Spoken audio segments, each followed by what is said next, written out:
Sure. Developing a healthy lifestyle, building emotional resilience.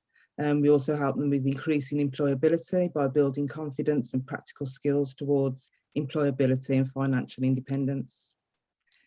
We also develop housing independence and develop independent living skills, building strong friendships, relationships and community inclusion by nurturing healthy relationships to access community activities and new opportunities. The young people and young adults we support may have experienced trauma. They may struggle to manage their emotional well-being, or they may be at risk of offending or reoffending, or are vulnerable to exploitation.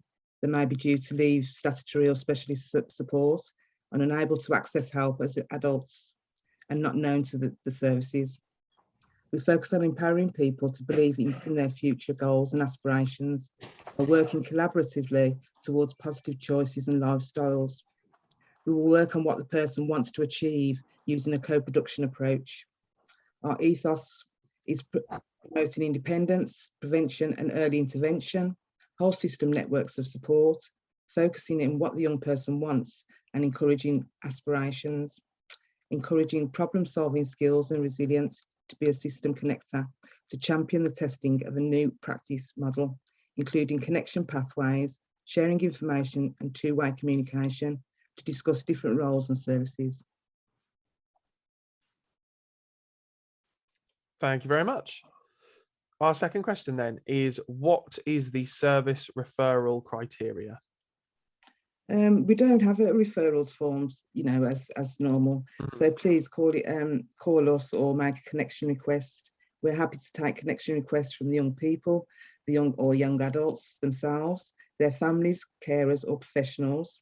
The process is simple. All we ask is that you are connecting to our service on behalf of the young person, that they have given you consent to contact us. When you call, you will be asked a few questions to help with the connection process. We will ask if you have if you have consent to contact us, if the young person or the young adult meets our criteria of who we can support and what support they are already receiving and from whom. If we need to be aware of any risks, what support they feel they need in terms of life chances, their health, employment, housing or friendship relationships or in their community. We can send an outcome tool to help a young person or the young adult to think about this. The service does not replace statutory services. Once the connection request is looked at by one of the AMP workers, the referrer may be contacted to get more information or to clarify how we can support the young person. If eligible, they will be allocated to one of our family support workers in the team. Thanks, Sharon. Sorry, I think we missed over a bit there because you said if they meet your referral criteria. Could you just tell us a bit about what the referral criteria are? Right, yes. So the support could be a short piece of work, their criteria. So just, if what age, because we've got young person, but what age? 14 to 30. Are there any other needs or areas that they must meet in order to be referred to you? Right, yes. So they must have experienced trauma or struggled to manage their emotional well-being. Mm-hmm. They're at risk of offending or reoffending, are vulnerable to exploitation, or they may be in a specialist, in a statutory service with specialist support and unable to access help as an adult.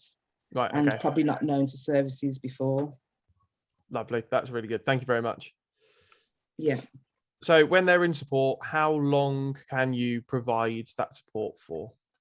It depends really. It's because the young people decide what they would like to achieve while working with us. So the time is determined by how long this takes. Yeah.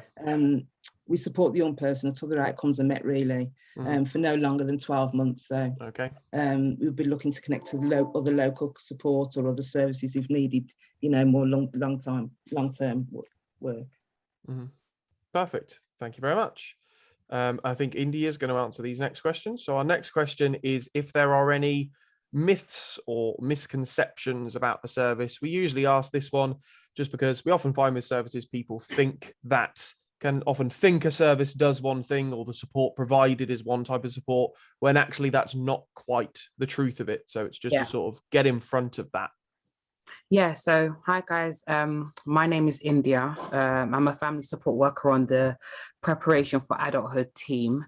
I would probably say that one of the main myths about our service, obviously, when we are introducing what we do and how we support a young person, a lot of the times, the expectations around housing support is a major one for us. I know that a lot of young people may be referred to our service with the expectation of us being able to, you know, offer them a fully furnished 1-bedroom flat within 1 week or so, when that's not really the case with us. In terms of housing support, we support that young person to develop independent living skills.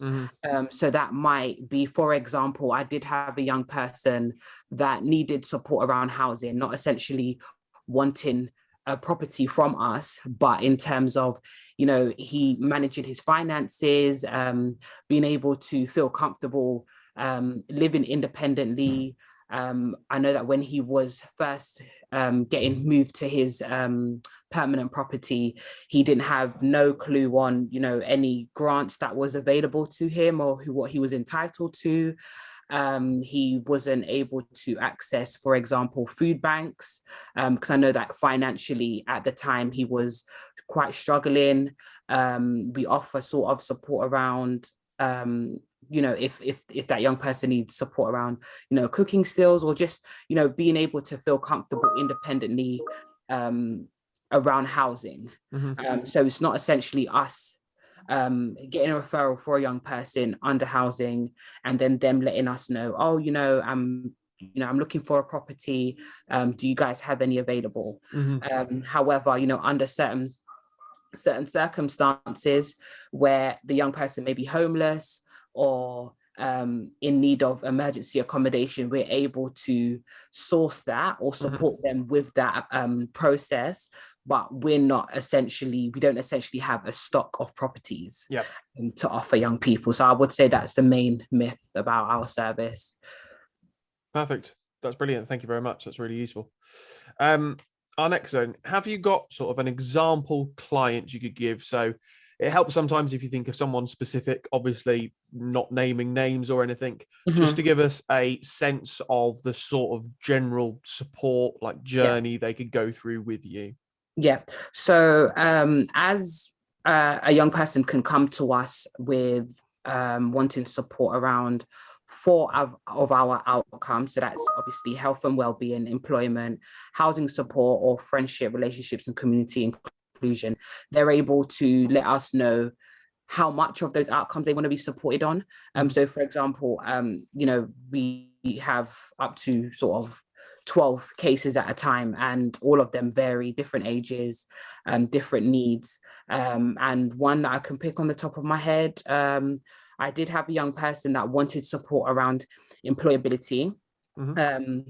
She understood that she wanted to get into a apprenticeship. Reason being is because she just felt like college wasn't for her. She just didn't feel like, you know, being in that education environment was something that worked for her. She's tried it before, it didn't work.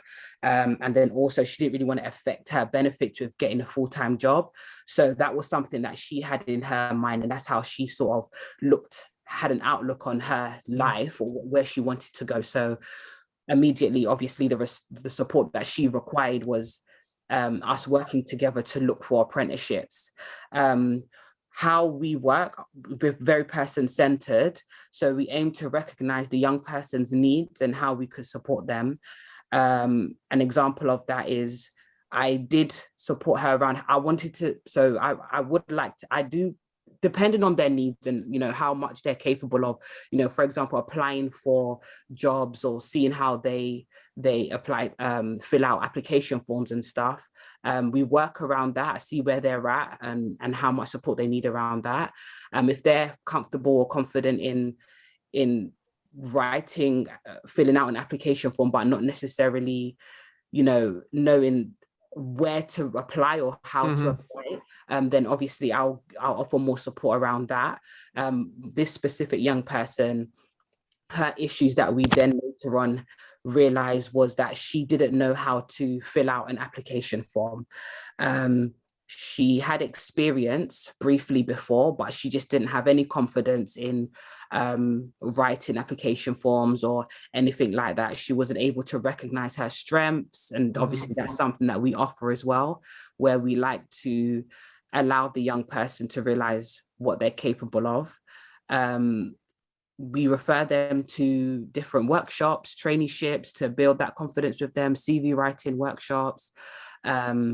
We sit down together, have one-to-ones. We can meet, you know, anywhere of their choice if they're comfortable in video call or meeting at the local coffee shop or the library.